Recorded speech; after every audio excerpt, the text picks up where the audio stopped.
The kick's power comes from the torque generated by the rotation of the hips. It's the same principle that cracks a whip. Turning the hips just a few degrees forces the foot to travel a much greater distance and creates a lot of speed as it does. The longer the leg and quicker the rotation, the faster the kick. And unlike karate, Muay Thai fighters are also taught to strike with the hard bone of the shin. A Muay Thai kick can generate roughly the same force as a baseball bat, enough to crack a rib or a leg. Basically, it works like a point of a knife. All the force is magnified by being concentrated in a small, hard area. Even if the elbow doesn't deliver a knockout, it will almost always leave a nasty cut and often end a fight. It's not the arms, but the legs that drive our fists. Like a piston, the explosive power of the legs is capable of generating hundreds of pounds of force, all to a very vulnerable area, the soft underside of the opponent's jaw. Like the Hanuman move, the flying knee relies on the explosive power of the legs.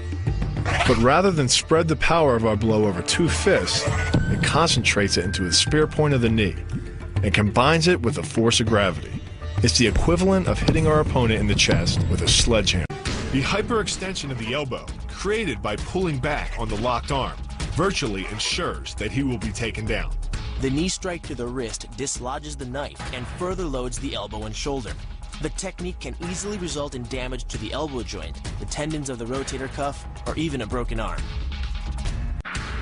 The key to this move is turning your opponent's lower arm into a lever. By grabbing his arm during the initial attack, you set up the lever such that direct loading to his elbow joint is achieved. Once the elbow is locked and loaded, you can pull a much heavier opponent off balance by simply lowering your center of weight. With practice, the ninja can hit his intended target from distances as great as 45 feet. At impact, that's more powerful than a Major League Baseball pitch. This move is more about timing and precision than power. Instead of hacking through the limb, the first strike imparts an injury just a few inches below the elbow. The sword's razor-sharp blade easily slices through the soft tissue of the attacker's arm. This opens up his defense and provides the ninja a clean opportunity to deliver the kill stroke, a powerful shot to the top of his head. The move works by using your opponent's own body weight against him. The first strike can land at speeds greater than 20 miles per hour and can stun your opponent with the same injury-producing energy as dropping a bowling ball from over 11 feet onto his torso. By using his arm as a lever in conjunction with the leg sweep, you drive your opponent to the ground. Once he is on the ground, you follow up with a devastating strike to his face. The secret to the move is wrist control. By rotating your opponent's wrist to the maximum extent of its range of motion, the bones of the wrist lock against the bones of the forearm and make it impossible to bring the strong muscles of the upper arm to bear. Then, you can pull your opponent off balance and into a potent knee strike. The combined force of the knee strike and your opponent's forward momentum can be as much as 2,000 pounds, enough to dent sheet metal. The effectiveness of the Pola Kaimao lies not in raw power, but in speed.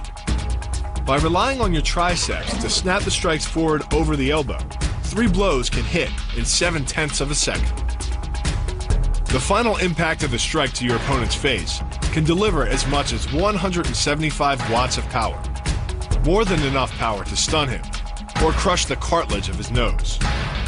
You then add insult to injury, firing one last shot into one of the most sensitive regions of the body, the groin. Pulling off the move relies on 2 factors. The first is to combine the block and the strike into a single action. This reduces the time your opponent has to respond to just 0.1 of a second.